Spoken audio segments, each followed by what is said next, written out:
तो हाँ, Hardy Weinberg या जेनेटिक इक्विलिब्रियम लॉ ये कहता है कि जो जीन्स का नंबर है और रेशियो है, सेम बात हुई, वो इक्विलिब्रियम में रहता है, मतलब कि वो कांस्टेंट रहता है एवरी जनरेशन, फर्स्ट जनरेशन में भी, सेकेंड जनरेशन में भी, थर्ड जनरेशन में भी, सो ऑन। गिवन इन्होंने ये कंडीशन दी थी कि ये रेशियो जो जीन्स के होते हैं जीन पूल में, ये तभी तक कांस्टेंट रहेंगे जब तक कोई इनके ऊपर एवोल्यूशन होने के चांसेस रहे ना, मतलब एवोल्यूशन के कोई भी फोर्सेस ना एक्ट करे। जैसे कि इन्होंने ये 5 फोर्सेस बताए हैं। माइग्रेशन माइग्रेशन नहीं हो रहा, लोग इधर से उधर जा नहीं रहे हैं, अपनी नए लोग इस पॉपुलेशन में ऐड नहीं हो रहे हैं, या ये वाले लोग किसी और पॉपुलेशन में जा नहीं रहे हैं, तो ये जीन सेट चेंज नहीं होगा, सेम रहेगा। ठीक है। म्यूटेशन, अगर इनके जीन्स में म्यूटेशन नहीं हो रहा है तो भी ये सेम रहेगा। ठीक है।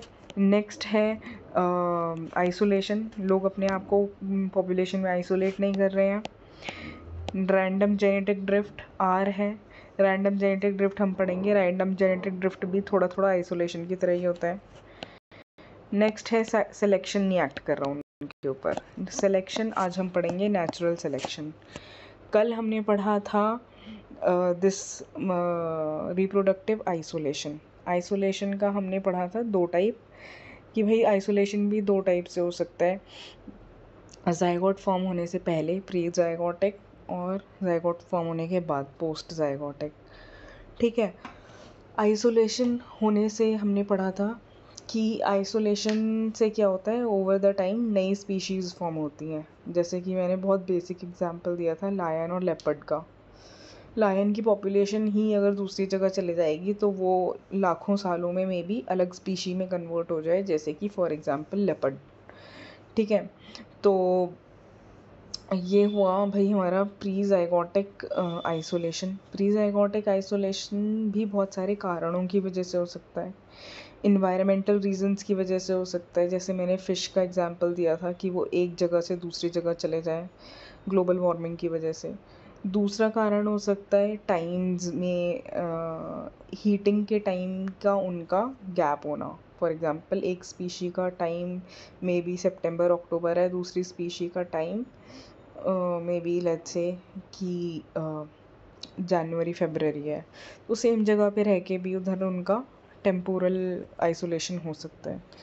देन कम्स कि भाई बिहेवियरल, कोई बिहेवियर में ही एक दूसरे से मेट ना करें। उसी तरीके से हमने पोस्ट ज़ाइगोटिक आइसोलेशन पढ़ा था। पोस्ट ज़ाइगोटिक आइसोलेशन में फॉर एग्जांपल आपने लायन की पॉपुलेशन को आइसोलेट कर दिया, लायन को आइसोलेट कर दिया बच्चा देने के बाद। ठीक है। तो उसमें क्या होगा, वो किसी और अगर स्पीशी से मेट करने की कोशिश करेगा भी, तो उसमें क्या होगा, ज़्यादा से ज़्यादा चांसेस होंगे कि लायन और लेट्स सपोज कि चीता का अगर कोई बच्चा हुआ है तो that offspring is not going to survive, बहुत वीक ऑफस्प्रिंग होगा, वो मोर्टेलिटी रेट ज़्यादा होगा, या फिर मोर्टेलिटी नहीं भी होगी इफ़ एट ऑल तो फिर वो स्टेराइल होगा। ठीक है। नेक्स्ट हम फोर्स पढ़ते हैं नेचुरल सिलेक्शन। अब देखो नेचुरल सिलेक्शन का मतलब होता है, जैसा हमें वर्ड्स में भी पता लग रहा है, कि nature is going to select. ये कल मैंने बताया था, nature is going to select. ठीक है। नेचर हमेशा किसको सेलेक्ट करेगा, nature always selects the best person. ठीक है। जैसे कि हम कहते हैं ना कि अगर कोई रेस हो रही है तो only the best man is going to win. जो सबसे ज़्यादा तेज़ भागेगा, जिसकी भागने में एफिशिएंसी अच्छी होगी, जिसकी भागने में प्रैक्टिस अच्छी रही होगी, जिसकी बॉडी में ज़्यादा फिटनेस होगी, ज़्यादा एनर्जी होगी, वो इंसान रेस जीतेगा। ठीक है। देयर सिलेक्शन किसका हो रहा है, बेस्ट मैन इज़ विनिंग। ठीक है। सिमिलरली जैसे कि सपोज़ करो कि अगर कोई कॉम्पिटिटिव एग्ज़ाम भी है तो who is going to win in that competitive exam, only that candidate जिसने बहुत अच्छे से अपना प्रैक्टिस किया हुआ है, अपना मतलब सारे रिचुअली बहुत डिसिप्लिन तरीके से अपनी पढ़ाई करी हुई है, टेस्ट अटेंड किए हुए हैं, that person is going to win that competitive race. ठीक है, तो similar is the case with nature. Nature भी उसी इंसान को सिलेक्ट करता है आगे सरवाइव करने के लिए जो इंसान सबसे फिट होता है। इसी को बोलते हैं survival of the fittest, survival of the fittest. ठीक है, अब ये भी दो लेवल पे हो सकता है, एक रिप्रोड्यूस होने से पहले और एक रिप्रोड्यूस होने के बाद। रिप्रोड्यूस होने से पहले गैमेटिक लेवल पे, कल मैंने बहुत अच्छा एग्जांपल बताया था कि देखो जो ओवरीज होता है, ओवरी एक ही होता है when the male and female are reproducing, ovary एक ही होता है। ठीक है, but sperms are around 500 million. इस 500 मिलियन में से ऐसा क्यों होता है कि एक ही स्पर्म जाके फर्टिलाइज करेगा, रिप्रोड्यूस करेगा, बेबी बनाएगा और अपने आप को एक proper full fledged living being में कन्वर्ट करेगा वो, है? ऐसा क्यों होता है? Because this one sperm is the fastest swimmer. ठीक है, ये सबसे फास्ट स्विम करता है, it has the highest strength out of all the 500 million sperms. ठीक है, तो देखो इनके कंपटीशन में भी only one of them is winning. So similar is the case with nature. ठीक है, तो ये हमारा था गैमेटिक लेवल पे, गैमेटिक लेवल का सिलेक्शन, कि भाई natural selection is happening at all levels. ठीक है, रिप्रोड्यूस होने से पहले भी, रिप्रोड्यूस होने के बाद भी। अब भाई रिप्रोड्यूस होने के बाद का मतलब क्या है? रिप्रोड्यूस होने के बाद का मतलब है कि रिप्रोड्यूस, देखो ये रिप्रोडक्शन का प्रोसेस है। फॉर एग्जांपल ये एक बेंचमार्क हमने सेट कर लिया है। ठीक है, रिप्रोडक्शन के प्रोसेस से पहले हमने देख लिया कि गैमेटिक लेवल पे। रिप्रोडक्शन के प्रोसेस के बाद क्या क्या स्टेजेस होते हैं भाई? उसको ज़ायगोट में कन्वर्ट होना तो होता है। ठीक है, वो एग को दोनों जब फ्यूज़ कर जाते हैं, ज़ायगोट मतलब it's a one egg, one simple, one cell, single cell. Zygote को एम्ब्रियो में कन्वर्ट होना होता है, एम्ब्रियो को बेबी में कन्वर्ट होना होता है। ठीक है, बेबी को फिर उसको पूरा बाहर भी आना होता है ना? ऐसे तो नहीं है अंदर ही रहता है। बेबी को बाहर भी आना होता है, जिसको पोस्ट नेटल स्टेज बोलते हैं। नेटल का मतलब होता है डिलीवरी होना। ठीक है, पोस्ट नेटल स्टेज। तो बेबी को लेट्स से फीटस बोल दो इसको, फीटस। फीटस से आगे इसको एडल्ट बनना होता है। ठीक है, एडल्ट नहीं, मतलब चाइल्ड बोल लो, पहले चाइल्ड बनना होता है। चाइल्ड से इसको एडल्ट बनना होता है। ठीक है, and then he is ultimately going to die. तो जो नेचुरल सिलेक्शन नेचर का जो सेलेक्ट करने का टेक्निक है, और लेट्स से नेचर का जो सेलेक्ट करने का क्राइटेरिया है, वो हर स्टेज पे एक्ट करेगा, हर स्टेज पे एक्ट करेगा। ठीक है, ज़ायगोट हेल्दी होगा, फिटेस्ट होगा, तभी ज़ायगोट सर्वाइव कर पाएगा। एम्ब्रियो फिटेस्ट होगा तभी सर्वाइव कर पाएगा। बेबी फिटेस्ट होगा तभी सर्वाइव कर पाएगा, otherwise it's going to die. It is as natural as that. So we say nature acts on everything. ठीक है, nature is always going to select the bestest. Ma'am foetus baby से पहले नहीं आएगा? हाँ, मतलब उसको तुम वर्ड्स पे मत जाओ, मतलब यहाँ पे मैं सिर्फ एक्सप्लेन करने की कोशिश कर रही हूँ। ठीक है, तो हम ये ओवरऑल ये कह रहे हैं कि हर स्टेज पे ना nature is going to act on its selection process. ठीक है, हाँ। तो ज़ायगोटिक स्टेज, अब हम देखते हैं ज़ायगोटिक स्टेज पर क्या क्या सिलेक्शंस एक्ट करते हैं। ज़ायगोटिक स्टेज पर, एक सेकेंड रुकना। ये ज़ायगोटिक स्टेज के जो सिलेक्शंस हैं, ये मतलब तुम लगा सकते हो आफ्टर रिप्रोडक्शन सारी स्टेजेस पे अप्लाई होते हैं।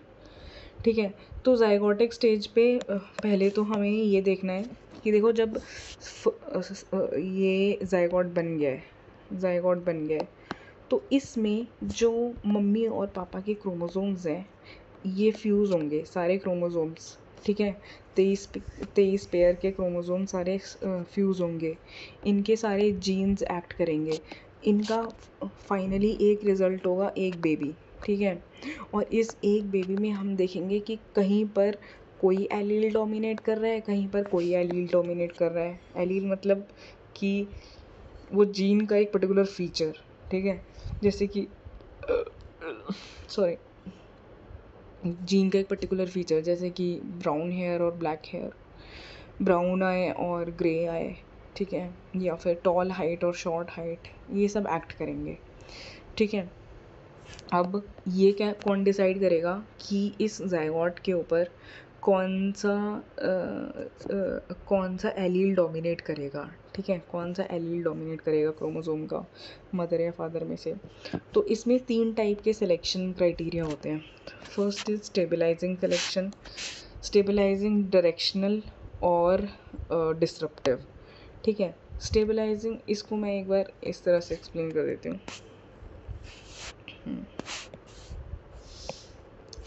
ठीक है। अब फॉर एग्ज़ाम्पल ये मदर का है और ये फादर का है जीन, ठीक है, A and here also A, ठीक है। व्हेन दीज टू एक्ट तो दे फॉर्म ए, ठीक है, these two act they form A, ठीक है, these two act they form A, single A. ये पूरा टेबल, इसको यहाँ ये से देख लो, एक सेकेंड रुको, हाँ ये ए, ठीक है, ये एक फादर की लाइन है, ये मदर की लाइन है। तो इसमें तुम देखोगे कि कुछ इस तरीके से हमारे जीन्स बन के आते हैं, इस तरीके से जीन्स बन के आते हैं, मतलब कि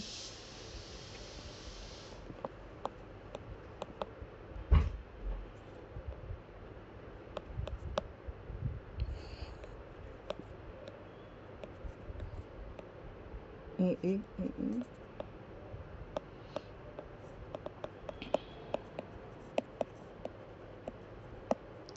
ठीक है। तो ये जिसमें दोनों एलील्स प्रेजेंट है, अब ये ध्यान देना, जिसमें दोनों टाइप के एलील्स प्रेजेंट हैं, इसको हम बोलते हैं कि ये एक स्टेबलाइजिंग इफ़ेक्ट देगा, ठीक है, ये एक स्टेबलाइजिंग इफ़ेक्ट देगा। और ये जो एक्सट्रीम के एलील्स हैं, ये एक्सट्रीम के एलील्स बोलते हैं इसको, ठीक है। जैसे कि इसमें सिर्फ दोनों में ब्लैक और ब्लैक हेयर आ गए, इसमें ब्लैक और ब्राउन हेयर आ गए, ठीक है, और इसमें ओनली ब्राउन हेयर आ गए। एक्सट्रीम्स के जो एलील्स हैं, ये कुछ डिसरप्टिव इफ़ेक्ट भी दे सकते हैं, ठीक है। तो जब हम बोल रहे हैं कि भाई नेचुरल सिलेक्शन में, ज़ाइगोटिक सिलेक्शन में स्टेबलाइजिंग सिलेक्शन हो सकता है, डायरेक्शनल सिलेक्शन हो सकता है और डिसरप्टिव सिलेक्शन होता है, ठीक है। स्टेबलाइजिंग सिलेक्शन मतलब ये स्टेबलाइजिंग इफ़ेक्ट देगा। अब ये स्टेबलाइजिंग इफ़ेक्ट क्यों देगा? क्योंकि देखो, अगर सिर्फ़ और सिर्फ ये वाला इफ़ेक्ट, ये वाला एलील सेलेक्ट हो जाए तो इसमें क्या होगा, अगली जनरेशन में ए तो मर गया, स्मॉल ए तो मर गया, ठीक है, स्मॉल ए का ट्रेड कभी दिखेगा ही नहीं। तो हमें तो ये चाहिए होता है ना कि हमारा जीन पूल डाइवर्स रहे, पर ये जो बिग एंड स्मॉल ए वाला एलील है, ये आगे की जनरेशन में दोनों अपने आप को रिफ़्लेक्ट करवा सकता है, दोनों ट्रेड्स को अपने आप को रिफ़्लेक्ट करवा सकता है। इसीलिए हम बोलते हैं ये स्टेबलाइज करके रखेगा पॉपुलेशन की ज़ाइगोट को, ठीक है। आगे की पॉपुलेशन, आगे के पॉपुलेशंस को भी हमें देखना होता है, ठीक है। तो इट रिमूव्स एक्सट्रीम्स को ये रिमूव कर देता है, फेवर्स इंटरमीडिएट फॉर्म्स, इंटरमीडिएट बीच के फॉर्म को फेवर करता है, ठीक है। उसी तरह से डायरेक्शनल है कि किसी भी एक डायरेक्शन में लेकर जाना है, या तो इस डायरेक्शन में या इस डायरेक्शन में, तो इसमें बीच वाला हट जाता है, ठीक है। इसमें या तो फिर आप पूरी तरीके से ब्लैक पे जाओगे या तो आप पूरी तरीके से ब्राउन पे जाओगे, तो इट फेवर्स एक्सट्रीम, ठीक है। फॉर एग्ज़ाम्पल, इसका एग्ज़ाम्पल है कि किसी का स्किन का कलर आना। अब देखो, स्किन का जो कलर है ना, वो कोल्ड एरियाज़ में वाइट होता है, या फिर ट्रॉपिकल एरियाज़ में थोड़ा सा डार्क होता है, ये इन्हीं एलील्स की वजह से आया है, जिसमें एक्सट्रीम एलील्स अपने आप को वर्क पे लेकर आए होंगे, ठीक है। या फिर ये सारे एग्जांपल्स पढ़ लेते हैं हम, सिर्फ इसमें इम्पॉर्टेंट नहीं है ये, इसमें तो हम एक एग्जांपल से भी समझ सकते हैं, बट ये आगे के लिए भी इम्पॉर्टेंट है, बाकी चैप्टर्स के लिए। तो इन एग्जांपल्स में क्या है कि देखो, जो वेस्टर्न कंट्रीज़ हैं,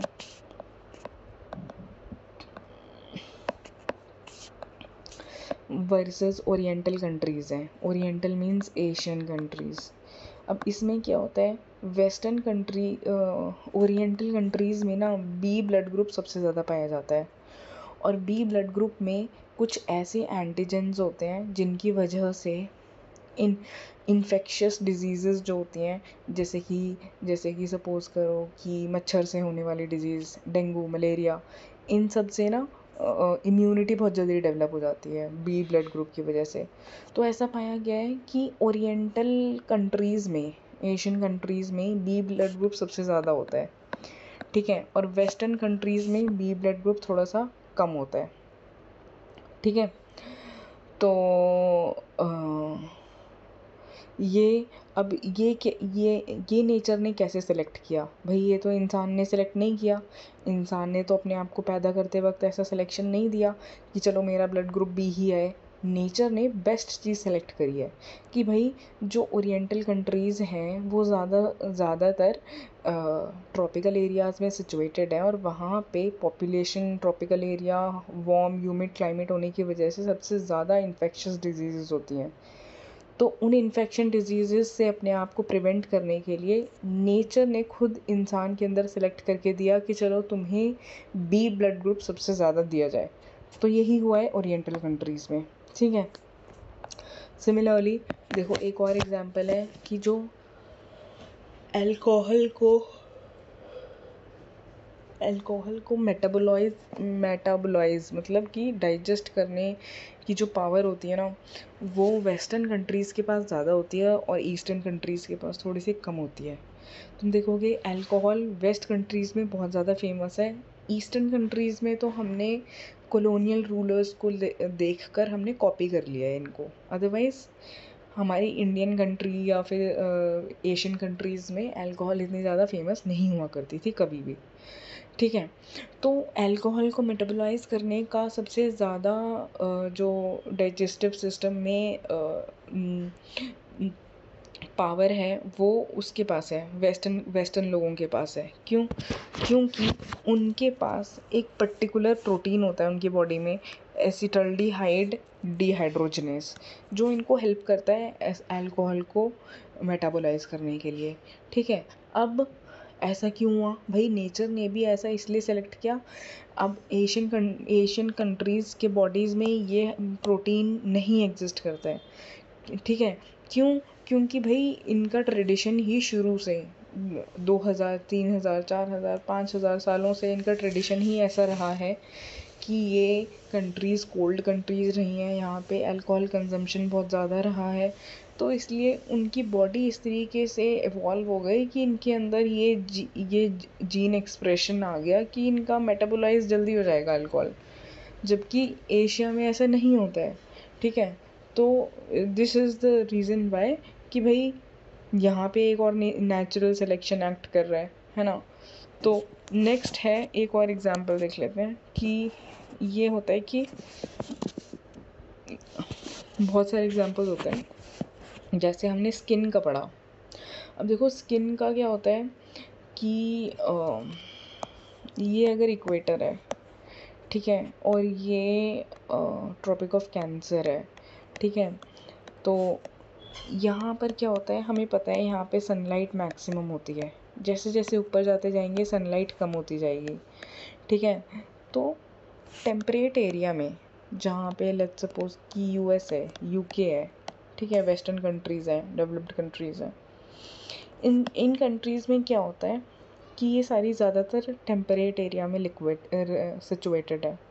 तो ये टेम्परेट एरिया में सिचुएटेड है, यहाँ पे सनलाइट कम आती है, ठीक है, कोल्ड इन्वायरमेंट ज़्यादा रहता है। जब सनलाइट कम आती है, कोल्ड इन्वायरमेंट ज़्यादा रहता है, तो इनकी बॉडी में बोन्स बनने के लिए, बाकी बॉडी फंक्शन के लिए इनको सनलाइट ज़्यादा से ज़्यादा एब्जॉर्प्शन चाहिए। भाई इंसान का बॉडी स्ट्रक्चर तो हर जगह सेम है, तो एक मिनिमम अमाउंट ऑफ सनलाइट तो हर इंसान को चाहिए, ठीक है, चाहे वो टेम्परेट एरिया में रह रहे हैं या ट्रॉपिकल एरिया में रह रहे हैं। तो टेम्परेट एरिया में क्या है, ठंडी जगहों पे क्योंकि वहाँ पे सनलाइट कम आती है, इसीलिए वहाँ के लोगों का स्किन का कलर ऐसा इवॉल्व हो गया कि वो अपने आप स्किन का कलर लाइट होता चला गया, ठीक है। ये भी ऑब्वियसली कुछ हज़ारों और मिलियन लाखों सालों में हुआ होगा, ठीक है। लाइट होता चला गया, क्यों लाइट होता चला गया? स्किन कलर लाइट होने से उनको फ़ायदा है। जितना ज़्यादा लाइट स्किन का कलर होगा उतना ज़्यादा वो सनलाइट एब्जॉर्ब करेंगे, है ना। तो ऑब्वियस सी बात है, जहाँ जिस एरिया में जितनी कम सनलाइट होगी, बॉडी उतना चाहेगी कि मैं मैक्सिमम एब्जॉर्ब करूँ इस सनलाइट को, ठीक है, क्योंकि यहाँ पे मेरे पास ऑलरेडी बहुत कम यूनिट्स में सनलाइट मिल रही है। तो जब वो बॉडी चाहेगी कि मैं कम ज़्यादा से ज़्यादा एब्जॉर्ब करूँ, तो वो अपना स्किन टोन लाइट करते चले गई, ठीक है। यही है नेचुरल सिलेक्शन, ठीक है। बट ट्रॉपिकल एरियाज़ में क्या है कि ट्रॉपिकल एरियाज़ में सनलाइट मैक्सिमम होती है, तो भाई वहाँ पे हमें हमें जितनी सनलाइट चाहिए होती है उतनी तो हमें मिल ही जाती है। इनफैक्ट इतनी ज़्यादा सनलाइट होती है यहाँ पे कि उससे ज़्यादा सनलाइट अवेलेबल होती है। अगर हमें इंसान की बॉडी को सपोज़ करो कि 100 यूनिट्स अवेलेबल है, तो 100 यूनिट से ज़्यादा वो अवेलेबल होती है एनवायरनमेंट में हमारे। तो अब इस ट्रॉपिकल एरिया में क्या हुआ कि भाई ओवर द टाइम सन की रेज़ अगर एक ऑप्टिमम लेवल से ज़्यादा हमें मिलने लग जाएँ तो फिर वो हार्मफुल भी होती हैं। क्यों? क्योंकि सन की रेज़ में यूवी, इंफ्रा सब कुछ होता है जो कहीं न कहीं म्यूटेशन देने के ज़्यादा चांसेस बढ़ा देती है। म्यूटेशन देने के चांसेस बढ़ा देती है तो मे बी कैंसरस टेंडेंसीज़ थोड़ी और ज़्यादा बढ़ा देती हैं। इसीलिए over the time, over lakhs and lakhs of years and thousands of years क्या हुआ है, ट्रॉपिकल एरिया में जो स्किन का कलर है वो थोड़ा सा डार्क होता चला गया है। क्यों डार्क होता चला गया है? जहाँ पे जितनी ज़्यादा सनलाइट अवेलेबल होगी वहाँ पे स्किन का कलर उतना ज़्यादा डार्क होगा। क्यों? क्योंकि ये जो डार्क कलर होता है ये एक प्रोटीन से आता है जिसका नाम होता है मेलानिन, ठीक है, मेलानिन। मेलानिन हमारी स्किन को एक्चुअल में हमारी स्किन का नेचुरल सनस्क्रीन होता है। वो वो हमारी स्किन में एक बैरियर की तरह, एक प्रोटेक्टिव लेयर की तरह बन के रहता है, जिससे कि सन की रेज़ एक स्किन की कुछ लेयर से नीचे पेनिट्रेट ही ना कर पाएँ। तो मेलानिन की हेल्प से एक्चुअल में सन रेज़ स्किन के अंदर, बॉडी के अंदर घुस नहीं पाती हैं, जो कि हमारे लिए एक प्रोटेक्शन का काम करती है, ठीक है। इसीलिए ट्रॉपिकल एरियाज़ में स्किन थोड़ी ज़्यादा डार्क होती चली गई, ठीक है, क्योंकि we need protection from the sun. और टेम्परेट एरिया में हल्की क्यों होती चली गई? Because they want maximum sunlight to be absorb from their body. Otherwise इनकी बॉडी में कैल्शियम कैसे एब्जॉर्ब होगा, बोन्स कैसे बनेंगी अगर सन से विटामिन डी नहीं मिला तो, ठीक है। तो उसी तरीके से ये हमने स्किन का डिस्कस किया, उसी तरीके से एक नोज़ का होता है कि क्या होता है कि जहाँ पे ज़्यादा गर्मी है, जैसे कि ट्रॉपिकल एरियाज़ में ज़्यादा गर्मी होती है, ज़्यादा सनलाइट होती है, तो जहाँ पे ज़्यादा गर्मी है वहाँ पर इंसान को मैक्सिमम हवा बाहर छोड़नी है। अपनी बॉडी को कूल करने के लिए हवा जल्दी जल्दी ज़्यादा अंदर भी लेनी है और ज़्यादा हवा, गर्म हवा बाहर भी छोड़नी है, क्योंकि बॉडी हवा जो होती है हमारी बॉडी के अंदर घुस के थोड़ी और ज़्यादा गर्म हो जाती है। तो इसलिए हमें इन एरियाज़ में जो नोज़ की साइज़ होती है, नॉस्ट्रिल की साइज़ होती है, नॉस्ट्रिल की साइज़ बहुत बड़ी होती है, ठीक है, बड़े नॉस्ट्रिल्स होते हैं। क्यों? क्योंकि भाई नेचर का अडेप्टेशन है ये यही नेचुरल सिलेक्शन है, यही ह्यूमन एवोल्यूशन है, यही नीड है ह्यूमंस को कि भाई उनकी नॉस्ट्रिल का साइज़ बड़ा हो ताकि वो गर्म हवा ज़्यादा से ज़्यादा बाहर छोड़ पाएँ, ठीक है। उसी तरह से तुमने देखा होगा कि ट्रॉपिकल एरियाज़ में एलिफेंट्स पाए जाते हैं। एलिफेंट्स का जो साइज़ ह्यूमंगस होता है, पर उनके कान भी कितने बड़े होते हैं। इतने बड़े कान किस लिए होते हैं? क्यों? क्योंकि उनको मैक्सिमम हीट अपनी बॉडी से रिलीज़ भी करनी है, अपने आप को कूल करने का एक मैकेनिज़्म भी तो चाहिए, ठीक है। उसी तरीके से जो सपोज़ करो टेम्परेट एरियाज़ हैं जहाँ पे कोल्ड एरियाज़ होते हैं, उनमें क्या होता है, उधर नेचुरल सिलेक्शन कैसे वर्क करता है कि भाई उधर उधर लोगों को कोल्ड हवा कम से कम ये चाहते हैं वो कि गर्म ठंडी हवा कम से कम अंदर जाए, और जो अंदर जाके हवा गर्म हो गई है वो कम से कम बाहर आए। इसीलिए उनकी नॉस्ट्रिल की साइज़ थोड़ी सी छोटी होती है, ठीक है। तो देखो, wide nose is required in hot and humid region and long and narrow nose is required in cold region, ठीक है। लॉन्ग नोज ताकि हवा, जो ठंडी हवा है उसका पैसेज लंबा रहे, लंबे पैसेज की वजह से वो अंदर जाने से पहले थोड़ी सी गर्म हो जाती है। नैरो नोज़ मतलब छोटे छोटे नॉस्ट्रल्स, ताकि गर्म हवा बाहर ना आए, बॉडी के बाहर ना आए, ठीक है। तो ये है natural selection which is acting on in directional manner, ठीक है। एक पर्टिकुलर डायरेक्शन में सिलेक्शन लेकर जा रहा है इनको। अब डिसरप्टिव सिलेक्शन ये होता है, डिसरप्टिव सिलेक्शन ये होता है कि डिसरप्टिव सिलेक्शन ये होता है कि ना कि इसमें भी डिसरप्टिव सिलेक्शन में भी थोड़ा थोड़ा एक्सट्रीम की तरह ही होता है, ठीक है। एक्सट्रीम्स को सेलेक्ट किया जा रहा है, एक्सट्रीम्स को सेलेक्ट किया जा रहा है, और हेट्रोजाइगोट्स को रिजेक्ट किया जा रहा है। अब इसको हम डिसरप्टिव किस लिए बोल रहे हैं, क्योंकि देखो, जिस भी अगर ये वाला एलील सेलेक्ट नहीं होगा तो ये कहीं ना कहीं रेशियो डिसरप्ट कर देगा। क्यों? या तो यही बढ़ता रहेगा या यही बढ़ता रहेगा, ठीक है। दोनों में से कोई एक बढ़ता रहेगा, और जो हेट्रोजाइगोट है उसकी वजह से पॉपुलेशन का, जीन का फ्रीक्वेंसी का रेशियो डिस्टर्ब हो जाएगा। डिसरप्टिव सिलेक्शन ज़्यादातर इनब्रीडिंग की वजह से होता है। अब इनब्रीडिंग हम देख लेते हैं एक बार यहीं पर, ठीक है। इनब्रीडिंग का मतलब क्या होता है? इनब्रीडिंग कहाँ गई? हाँ, इनब्रीडिंग का मतलब मैंने तुम्हें बताया, पहले भी बताया था वैसे। इनब्रीडिंग का मतलब होता है कि बहुत छोटी पॉपुलेशन में अपने ही अंदर ब्रीडिंग हो, ठीक है। For example same caste, same gotra, ये सब इनब्रीडिंग है कुछ ना कुछ लेवल के। अब इनब्रीडिंग किसी भी लेवल से स्टार्ट हो सकती है, जैसे कि फैमिली के लेवल से स्टार्ट हो सकती है, ठीक है। फैमिली के लेवल से मतलब कोई इंसान अपने ही फैमिली में शादी कर ले रहे हैं, ठीक है। कज़न्स मैरिज, कॉन्सैंग्यूनियस मैरिज, ये सब फैमिली से मे बी वो क्लैन में चले गए। सपोज़ करो कि लोग अपनी ही क्लैन में शादी कर रहे हैं सिर्फ, ठीक है। क्लैन, फिर उसके बाद गोत्रा और क्लैन ऑलमोस्ट सिमिलर होते हैं, अपने ही गोत्र में शादी कर रहे हैं। या फिर उसके बाद सपोज़ करो कास्ट, अपनी ही कास्ट में लोग शादी कर रहे हैं।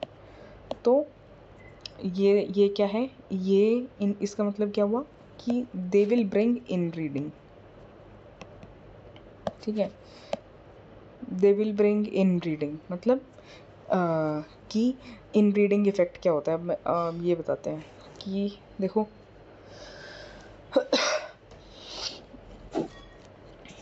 जब भी एक पर्टिकुलर छोटी पॉपुलेशन आपस में ब्रीडिंग करेगी तो उसमें क्या होता है कि रिसेसिव एलील्स जो होते हैं ना वो बाहर आने शुरू हो जाते हैं, ठीक है। रिसेसिव एलील्स का मतलब क्या होता है बताती हूँ। हाँ, जो रिफ्लेक्ट नहीं करते। रिसेसिव एलील्स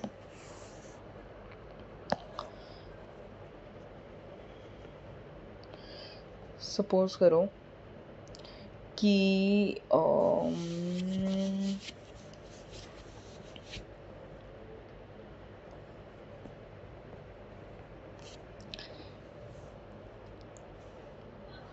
एक सेकेंड होल्ड करना।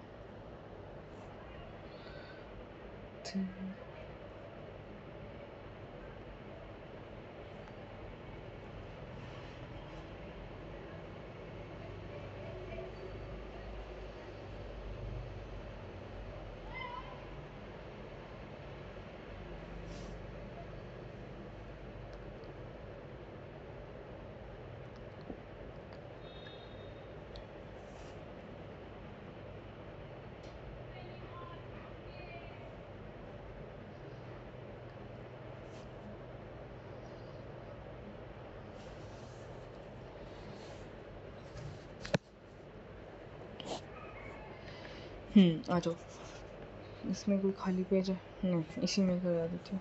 तो देखो, अगर सपोज़ करो कि हम फर्स्ट जनरेशन लेके चलते हैं, ठीक है, A and A is breeding, ठीक है, ये फर्स्ट जनरेशन है, ठीक है, फादर एंड मदर, ठीक है।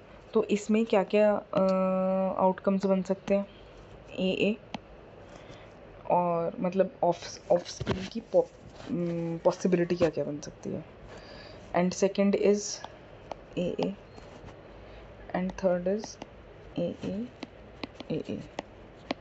ठीक है।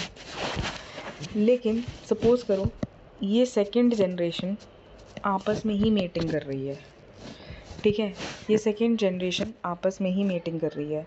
तो इसके अगर हम ये वाले एलील्स लेकर चलें तो इसकी पॉसिबिलिटीज़ क्या होगी थर्ड जनरेशन में?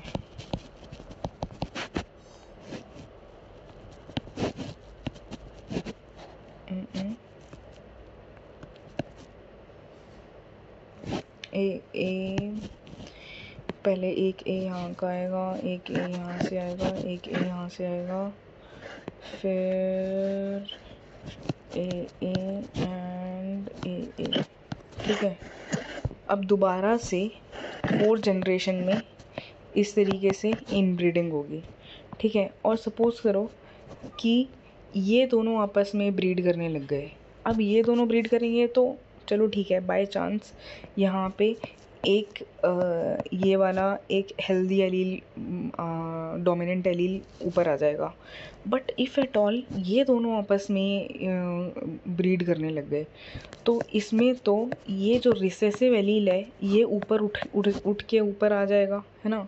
रिसेसिव एलील का मतलब ये होता है, ज़्यादातर ये होता है, अगर सिर्फ ऐसा नहीं होता फिज़िकल कैरेक्टर टाइप में ही रिसेसिव एलील होता है, short tall brown black hair, ये रिसेसिव एलील किसी डिजीज़ में भी हो सकता है। For example big A is a healthy gene and small A is a infected gene, ठीक है, ये मैंने पहले की क्लास में करवाया भी था। तो अगर रिसेसिव एलील ऊपर उठ के आ गया तो यहाँ पे डिज़ीज़ होने के चांसेस बहुत ज़्यादा बढ़ जाते हैं। बढ़ क्या जाते हैं, डिज़ीज़ हो ही जाती है अगर रिसेसिव एलील दोनों आ गए तो, ठीक है। इसीलिए कहते हैं कि इनब्रीडिंग नहीं करनी चाहिए। इनब्रीडिंग से रिसेसिव एलील आने के चांसेस बहुत ज़्यादा बढ़ जाते हैं, ठीक है। क्यों? क्योंकि देखो होमोजाइगोट आने के चांसेस बढ़ रहे हैं, फ्रीक्वेंसी बढ़ रही है। ऐसा नहीं है कि ज़रूरी नहीं है कि होमोजाइगोट ही आएगा, पर होमोजाइगोट आने के चांसेस बहुत ज़्यादा बढ़ रहे हैं, ठीक है। तो अगर तुमने कभी वो एक सीरीज़ है क्राउन करके, क्राउन सीरीज़ देखी है?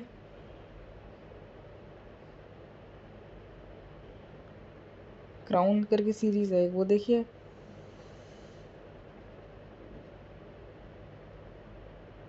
हेलो,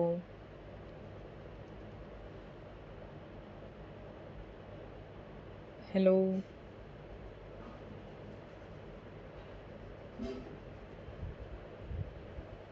हेलो,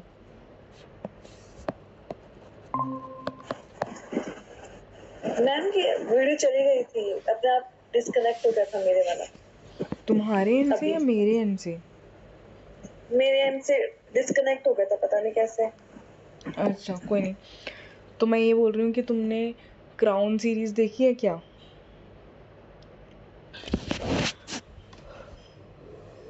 हेलो, नहीं। ओके। तो उसमें ये है, उसमें जो रॉयल फैमिली है यूके की उनके बारे में दिखाया हुआ है। तो उसमें एक डिमेंशन ये भी दिखाते हैं कि जो रॉयल फैमिली है ना उनके अंदर बहुत सारी डिजीज़ेज़ भी हैं। जैसे पहले इनसे पहले जो क्वीन हुआ करती थी, आई थिंक क्या नाम था, क्वीन एलिज़ाबेथ था, ठीक है। तो एलिज़ाबेथ 3 थी शायद से। तो क्वीन एलिज़ाबेथ के हाथ में कुछ इस टाइप की डिजीज़ थी जिसमें उनका पूरा हाथ या तो ब्लू टाइप का रहता था और बहुत सोलन रहता था, ठीक है। तो इस टाइप की ना उनके फैमिली में बहुत सारी डिजीज़ेज़ हैं। अब ये इसलिए दिखाया जा रहा है क्योंकि ये सबसे बड़ा एक वन ऑफ द प्रूफ है, लिविंग प्रूफ है कि भाई उस रॉयल फैमिली में क्या होता है कि लोग आपस में ही शादी करते हैं। जो लोग इनके खुद के कज़न्स होते हैं आसपास के, may be second cousin, third cousin, यही आपस में शादी करते हैं क्योंकि इनको रॉयल लीनिएज चाहिए होती है। तो ये रॉयली जब एक दूसरे के साथ शादी करते हैं तो इसमें इनब्रीडिंग इफ़ेक्ट सबसे ज़्यादा आने लग जाते हैं। ठीक है, इनब्रीडिंग इफ़ेक्ट सबसे ज़्यादा आने लग जाते हैं। तो देखो इनब्रीडिंग का इफ़ेक्ट क्या होता है कि ये जेनेटिक पॉलीमॉर्फिज्म डिक्रीज़ कर देता है। जेनेटिक पॉलीमॉर्फिज्म मतलब जीन्स के डिफरेंट टाइप के एलील्स कम कर देता है। जीन्स में रिसेसिव एलील्स बढ़ा देता है, होमोज़ाइगोट्स बढ़ा देता है। होमोज़ाइगोट मतलब सेम, रिसेसिव होमोज़ाइगोट सबसे ज़्यादा बढ़ा देता है। हेटेरोज़ाइगोट की टेंडेंसी कम हो जाती है। रिसेसिव जेनेटिक डिजीज़ेज़ जहाँ पे होंगी वो ऊपर उठ के आ जाएंगी। ठीक है, इसका सबसे अच्छा एग्जांपल है सिकल सेल एनीमिया या thalassaemia. Sickle cell anaemia SS होता है। ठीक है, इसको भी हम पढ़ेंगे सिकल सेल एनीमिया को। ठीक है, तो ये सबसे ज़्यादा कंसैंग्यूनस मैरिजेस में होती है। लेकिन देखो जैसे कि मैंने अभी बताया कि ए में कोई डिज़ीज़ बाहर आ जाएगी अगर कोई ए का बच्चा होगा तो। ठीक है, for example sickle small S sickle cell anaemia as a disease बाहर आ जाएगा। ठीक है, बट सिकल सेल एनीमिया बाहर आ जाएगा तो ये एक जनरेशन में होगा, 2 जनरेशन में होगा, 3 जनरेशन में होगा, लेकिन कुछ जनरेशन्स बाद क्या होगा, सिकल सेल एनीमिया वाले तो सारे पेशेंट्स, सारे बच्चे जो भी होंगे या फिर जो भी एडल्ट्स होंगे वो मर जाएंगे। तो इन ब्रीडिंग कुछ टाइम तक के लिए, कुछ हज़ारों साल के लिए, सपोज़ करो 1500 सालों के लिए इन ब्रीडिंग इफ़ेक्ट बहुत मतलब डिप्रेशन लेकर आता है। क्यों? क्योंकि वो रिसेसिव एलील्स को बाहर लेकर आता है, डिजीज़्ड एलील्स को बाहर लेकर आता है। लेकिन अगर लंबे टाइम तक इन ब्रीडिंग चलती रही, बहुत लंबे टाइम तक, let's suppose more than 2000 years, 2000-3000 साल तक, तो उसमें क्या होगा कि जो भी बुरे एलील्स होंगे या फिर डिजीज़्ड इन्फेक्टेड एलील्स होंगे वो तो मर ही जाएंगे ना over the course of time. वो अपने आप नेचुरल सिलेक्शन में मर जाएंगे और हेल्दी एलील्स रिप्लेस हो जाएंगे। तो इसीलिए इनब्रीडिंग इफ़ेक्ट कुछ टाइम तक के लिए वर्स होता है। देखो इन लॉन्ग रन कॉन्सैंग्यूनस मैरिजेस मतलब कॉन्सैंग्यूनस मैरिजेस मतलब ब्लड मैरिज होती है जिसमें कहीं ना कहीं ब्लड से रिलेटेड है, क्रॉस कज़न, पैरेलल कज़न, ये सब। ठीक है, तो कंsanguineous marriages are not always harmful. People who choose inbreeding tradition in 1000 years have overcome, देखो 1000 साल से ऊपर अगर इनब्रीडिंग चलता रहा तो they overcome inbreeding depression. Hence, proportion of heterozygote reduces and normal homozygotes increases due to natural selection. ठीक है, क्योंकि सारे डिजीज एलील्स जो होंगे वो मर भी जाएंगे। ठीक है, लेकिन हमने रिसेंटली कुछ स्टडीज़ देखी हैं इंडिया में जहाँ पे कॉन्सैंग्यूनस मैरिजेस होती हैं, जैसे केरला में, तमिलनाडु के ब्राह्मण्स में ना बहुत ज़्यादा, या फिर लखनऊ में मुस्लिम पॉपुलेशन है, केरला तमिलनाडु में हिंदू पॉपुलेशन है, उधर भी हिंदू पॉपुलेशन में भी कज़न्स में शादियाँ होती हैं। ठीक है, तो हेयर व्हाट हैपन्स इज़, हमने देखा है कि मोर्टेलिटी रेट यहाँ पे इनब्रीडिंग डिप्रेशन की वजह से बहुत ज़्यादा हाई है, लोग बच्चे मर जाते हैं। लो इन आउटब्रेड, ठीक है, IQ इन बच्चों का बहुत ज़्यादा लो होता है जहाँ पे इनब्रीडिंग होती है। ठीक है, तो ये लिखा हुआ है हिंदू यादव में IQ हाई था क्योंकि यहाँ पे इनब्रीडिंग नहीं थी, और मुस्लिम का IQ लो था क्योंकि यहाँ पे इनब्रीडिंग थी, इनब्रीडिंग इफेक्ट था, कॉन्सैंग्यूनस मैरिजेस हो रही थी। ठीक है, और नॉन कॉन्सैंग्यूनस मुस्लिम्स में IQ हाई था। ठीक है, इसलिए इट इज़ रिकमेंडेड कि दूर दूर तक शादी करो, जितना दूर में शादी करोगे उतने ज़्यादा हेल्दी ऑफस्प्रिंग होने के चांसेस बढ़ जाते हैं। ठीक है, अब नेक्स्ट है, तो ये हमने पढ़ लिया डिसरप्टिव सिलेक्शन, जो कि इनब्रीडिंग से आता है। डिसरप्टिव सिलेक्शन जिसमें सिर्फ एक ही होमोजाइगोट सेलेक्ट हो रहा है। ठीक है, नेक्स्ट है रिलैक्स्ड सिलेक्शन। रिलैक्स्ड सिलेक्शन है ना, बहुत अच्छा एग्जाम्पल है जिसमें नेचर हमारे फेवर में एक्ट करता है। नेचर वैसे ऑल्दो हमारे ही फेवर में एक्ट करेगा, तभी तो हम बोलते हैं nature is selecting the best, nature is always selecting the best. ठीक है, रिलैक्स्ड सिलेक्शन को ऐसे याद कर लो कि भाई नेचर हमें एक रिलैक्स करने के लिए गिफ्ट दे रहा है हमारे जीन्स में। अब इसका सबसे अच्छा एग्जाम्पल ये है कि देखो, जो तुमने सुना है सिकल सेल एनीमिया डिजीज़ क्या होती है। ये सब डिजीज़ ना इम्पॉर्टेंट है, ये हर जगह काम आएंगी, फिजिकल एंथ्रो में बहुत सारी जगह काम आएंगी। सिकल सेल एनीमिया क्या होता है? पता नहीं। देखो, हमारे आरबीसीज होते हैं। रेड ब्लड सेल्स क्या होता है? ब्लड में होते हैं। रेड ब्लड सेल्स हमारे ब्लड में बहुत टाइप के सेल्स होते हैं, red blood cells, white blood cells, platelets. ठीक है, तो उसमें से एक रेड ब्लड सेल्स होते हैं जो हेमोग्लोबिन और ऑक्सीजन ले जाने आने का काम करता है। ठीक है, ऑक्सीजन कहाँ से ले जाता है वो? लंग्स से और हार्ट तक लेकर जाता है ना, वो लंग्स से ऑक्सीजन लेकर जाता है, हार्ट तक पहुँचाता है। ठीक है, फिर हार्ट में प्योरीफिकेशन होता है ब्लड का, दोबारा वो पूरी बॉडी में फैलाता है। ठीक है, तो इस तरीके से रेड ब्लड सेल काम करता है। तो रेड ब्लड सेल का ना कुछ शेप इस तरीके से होता है, स्फेरिकल टाइप का।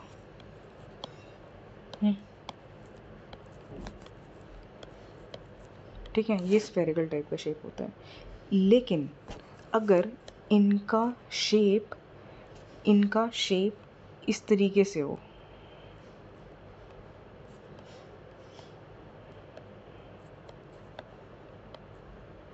ठीक है, जैसे सिक्कल होती है ना, जो आरी होती है ना, आरी का शेप ऐसा ही होता है ना।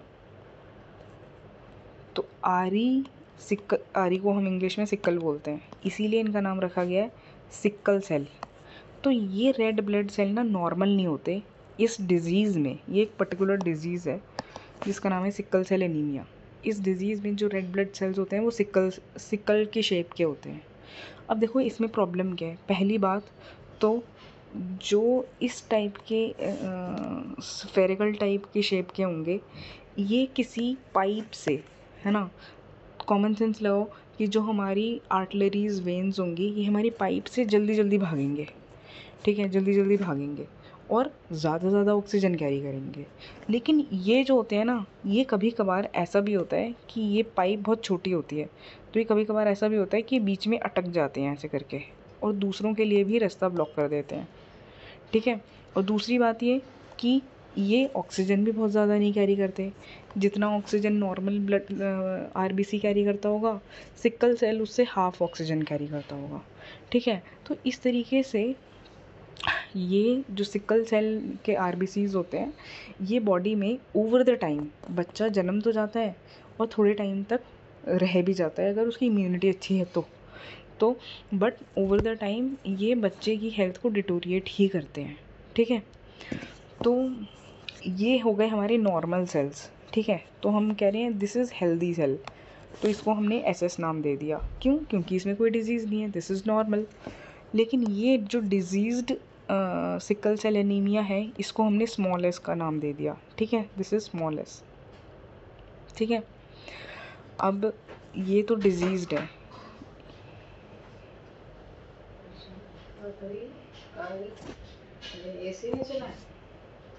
ये तो डिजीज्ड है, इसमें कुछ टाइम बाद the child is going to die. ठीक है, अब इसमें ऑब्वियसली नॉर्मल है, जस्ट लाइक आवर्स, ये कंप्लीट सर्वाइवल है। ठीक है, अब child is going to die after some time sickle cell में। ठीक है, लेकिन जब जब पेरेंट्स का एसएस और सपोज करो सिंगल एस ये मीटिंग कर जाए, ठीक है, तो इसमें एक बच्चा एसएस करके आएगा जिसमें ये रिसेसिव एलील है, हमें पता है, जो रिफ्लेक्ट नहीं होगा। ये डोमिनेंट एलील है, हेल्दी एलील। ठीक है, जो मेनली रिफ्लेक्ट होगा, बट रिसेसिव एलील का कुछ इम्पैक्ट आएगा। ठीक है, अब वो क्या इम्पैक्ट आएगा बिगेस्ट स्मॉलेस्ट का, कि जो सिकल सेल है ना वो थोड़ा सा बहुत स्लाइटली टिल्टेड होगा। ठीक है, ताकि इसकी मूवमेंट स्मूथ रहेगी, ऑक्सीजन लेवल भी ठीक रहेगा। बट इसमें हमारे पास एक एडेड एडवांटेज और आ जाता है कि जब भी इस बच्चे को कुछ ऐसी डिजीज़ होगी ना, infectious disease like malaria, like dengue, इस बच्चे को जब भी मलेरिया, डेंगू, इस टाइप की कोई इन्फेक्शियस डिजीज़ होगी, तो ये बिगेस्ट स्मॉलेस्ट वाला ये जो हाइब्रिड एलील है, ये इस बच्चे को एक इम्यूनिटी दे देगा, इन डिजीज़ से इम्यूनिटी दे देगा, क्योंकि ये आरबीसी एक्चुअली जल्दी इन्फेक्ट होगा ही नहीं। ठीक है, तो इसीलिए ये कहते हैं हम रिलैक्स्ड सिलेक्शन, जिसमें एक डिज़ीज़ के साथ भी मिलके नेचर ने हमें एक unfavourable genotypes are selected due to certain factors like environment, culture. देखो, they don't kill us, they make us strong. जैसे कि स्मॉलेस्ट इसमें क्या होता है, normal are more prone to malaria than SS is slight anaemia है, but malaria नहीं होगा इस बच्चे को। ठीक है, तो ये है जो हमारे फेवर में हो जाते हैं। उसी तरह से एक और एग्जांपल है कलर ब्लाइंडनेस। कलर ब्लाइंडनेस का मतलब होता है कि जिसको कलर ब्लाइंडनेस होती है उनको कुछ कुछ कलर्स विजिबल नहीं होते हैं, जैसे कि ब्लू कलर विजिबल नहीं होता या ग्रीन कलर विजिबल नहीं होता। ज़्यादातर ब्लू और ग्रीन में ही कलर ब्लाइंडनेस होती है।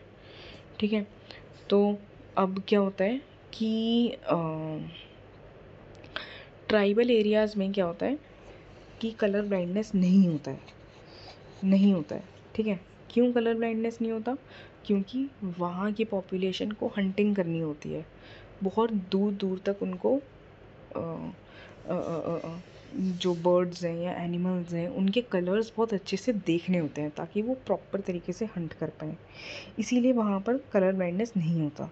लेकिन ओवर द टाइम जब इंसान एग्रीकल्चर फील्ड्स में आया होगा और उसको बाहर बहुत दूर की विजिबिलिटी की ज़रूरत पड़ी नहीं होगी, तब मे बी हो सकता है कलर ब्लाइंडनेस आ गया हो उसके अंदर, क्योंकि उसको कलर्स की ज़रूरत पड़ी ही नहीं है। ठीक है, ज़्यादा कलर्स देखने की ज़रूरत नहीं पड़ी।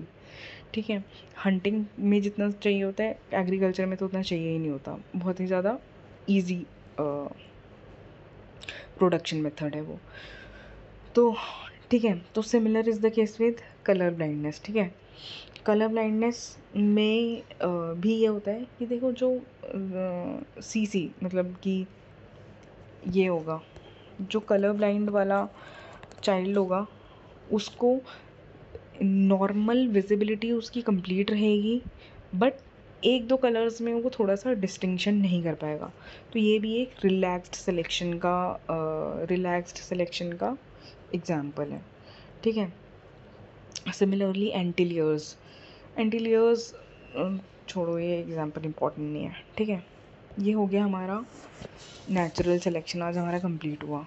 ठीक है, नेक्स्ट है उसी तरीके से माइग्रेशन कहीं पर होता है, जैसे सपोज़ करो यूएस के लोग यहाँ पे आ रहे हैं, यहाँ के लोग यूएस में जा रहे हैं, और लोकल लोग आपस में रिप्रोड्यूस कर रहे हैं। ठीक है, शादियाँ कर रहे हैं और बच्चे कर रहे हैं, तो उसमें क्या होगा, जीन फ्लो होगा, अलग अलग टाइप के जीन्स इंटरमिक्सिंग होंगे और अच्छे जीन्स प्रोड्यूस होंगे। ठीक है, उसी तरह से म्यूटेशन में भी दो टाइप के होते हैं। एक टाइप का म्यूटेशन होता है जो रिपीट होता है, एक टाइप का म्यूटेशन होता है जो कभी रिपीट नहीं होता, ओनली वन टाइम होता है। ठीक है, for example non recurrent mutation वो ही होते हैं जो कभी रिपीट नहीं होते, गलती से कभी म्यूटेट हो गया कोई किसी एक इंसान में। और रिकरेंट म्यूटेशन जो हमेशा रिपीट होते हैं सारी पॉपुलेशन में। ठीक है, जो ऑब्वियसली फेवरिंग हो गए वो रिपीट होंगे। ठीक है, तो ये पढ़ लेना। हाँ, तो चलो अभी इसको यहाँ पर ख़त्म करते हैं।